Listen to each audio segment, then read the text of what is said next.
What's up, everybody? My name is Mike Brown, aka Review King MB, and I finally just got done playing The Last of Us Part 2. I say finally because I waited like a week or so to even get started because I wanted to replay the first game. It's been a few years and I wanted to get back into it, back in this world, and man, oh man, was I ready, was I pumped. This is going to be a spoiler review because I don't know how to talk about this game and the certain plot points and just the whole overall story without getting into these details. But before I do, I'm just going to say my initial thoughts and reactions, opinions. I love this game. I did. There's so much goodness to be had with this game, but let's be honest though, it is very sad, it is very depressing. I was sad as all hell playing this.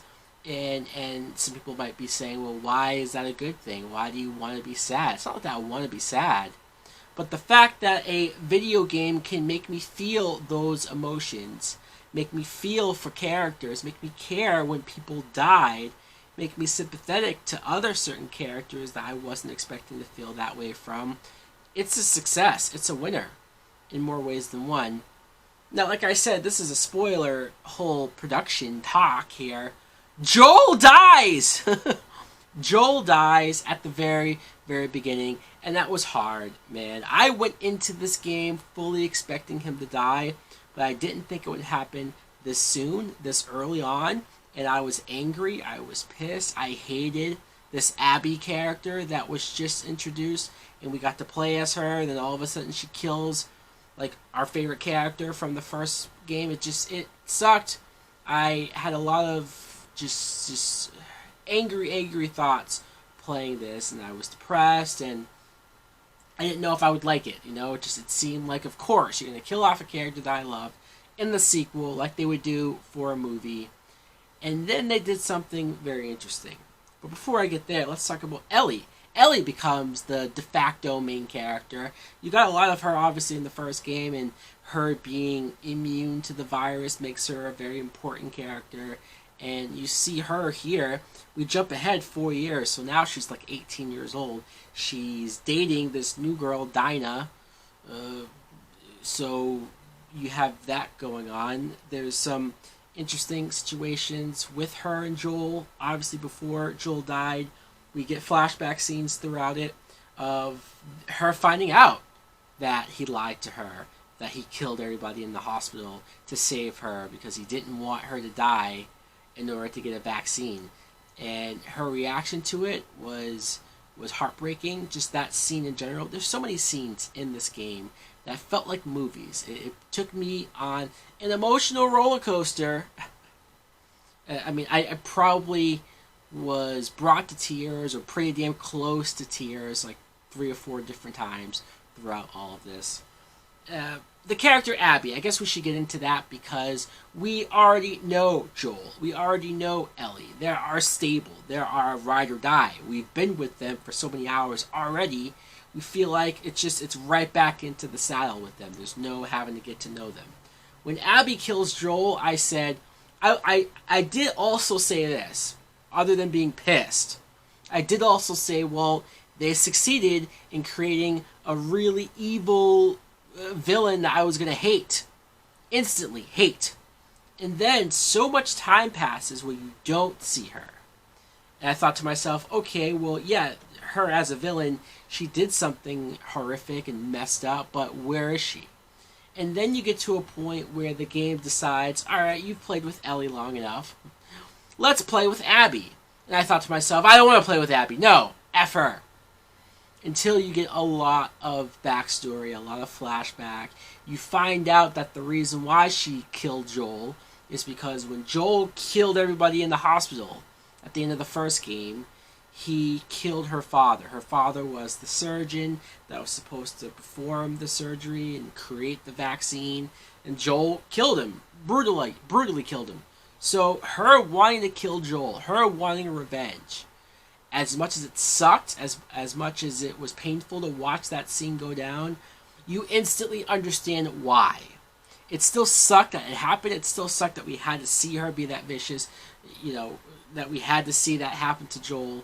But what he did was very controversial. That was very, very dangerous for him, and it came back to roost. And you understand, like I said, they took a character that I went from hating to sympathizing with, to at least understanding their point of view, and then you keep playing as Abby for so long. This game is basically split up into two halves, where you play it in Ellie's point of view, and then the last half, or most of the half, you play in Abby's point of view. And so when you get Abby's backstory, you see her dynamic relationship with this guy Owen, and they don't work out, so he's now with Mel, she's pregnant, and then Abby and Owen cheat together, and then you have all this stuff, and you also get their group, though, their group of survivors, and they're trying to create a community, create a safe haven for people that they have dogs, they take, so you see that and you go, okay, wow,